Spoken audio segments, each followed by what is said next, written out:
ඉතින් පොඩි කාලේ අපි ආස කරපු දේවල්, අපි දැකපු දේවල් අපිට ආයෙ කරන්න හම්බුනොත්, ආයෙ දකින්න හම්බුනොත් ඒක කොච්චර ලස්සනයිද?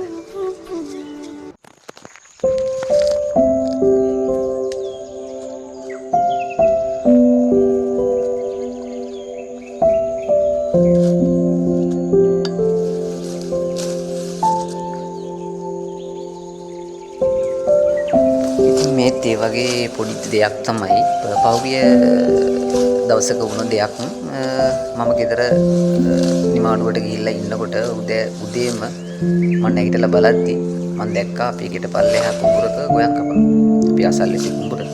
ඉතින් මම බැලුවා ඉතින් මේ ගොඩක් ආස කරන දෙයක්. චූටි කාලේ ඉඳලම කුඹුරු වලට පැනලා ගොයන් හිටවලා කපලා හැමදේම කරපු අපිට අද මෙහෙම දෙයක්කට සහභාගී වෙන්න වෙලාවක් නැහැ. ඇත්තටම මේ තරම් බිසි වෙලා.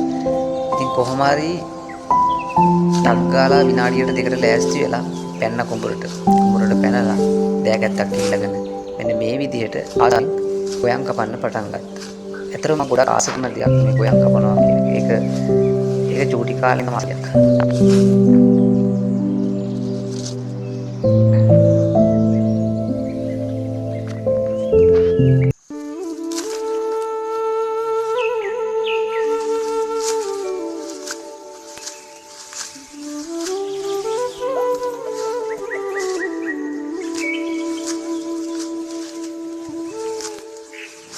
ඇත්තටම මාත්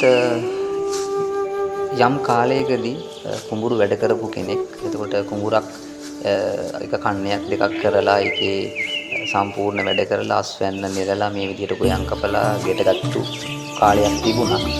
ඉතින් ඒක ගොඩක් කල්.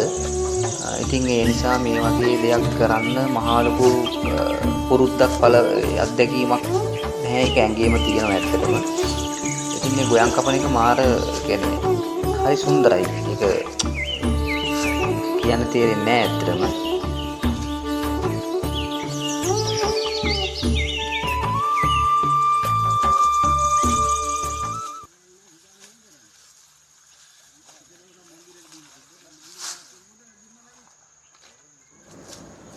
දෑකැත්ත අතට අරගෙන ගොයන් පඳුරට තියලා ඒ අදිනකොට ගොයන් පඳුර කැපිලා එන සද්දේ මේ ඒක කුඹුරු වැඩ කරලා තියෙන කෙනෙකුට හුරු පුරුදු දෙයක්.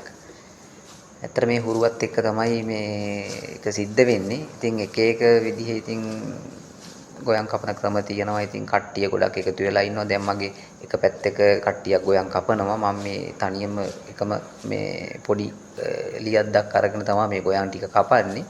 ඉතින් මෙහෙම කපන ගොයන් ඉතින් තව කවුරු හරි එකතු කරලා මිටි බඳිනවා. මිටි බැඳලා ඊට පස්සේ කට්ටියම එක තැනකට ගොයන් අදිනවා. ගොයන් ඇදලා ඊට පස්සේ තමයි කමතට ගොයන් ඇදලා කොළ පාගන්නේ.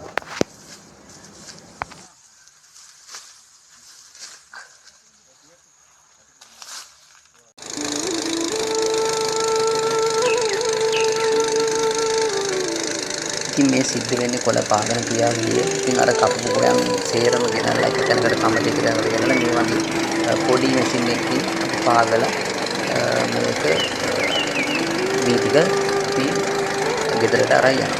ඉතින් මේ වගේ පොඩි මැෂින් නම් නෑ දැන් ලොකු විවිධ පහසුකම් තියෙන මැෂින් තමයි දැන් තියෙන්නේ. මේක ඉතින් ඒ කාලේ අපි පාවිච්චි කරේ මේ වගේ පොඩි ඇල්ටිමේට් ගොයන් කපන මැෂින් එකක් තමයි. ඉතින් මේක බලන්න අපි චූටි කාලේ දුවගෙන යනවා දෙල්ල වලට කමත් කරට මේ අත්දැකීම විඳ ගන්න.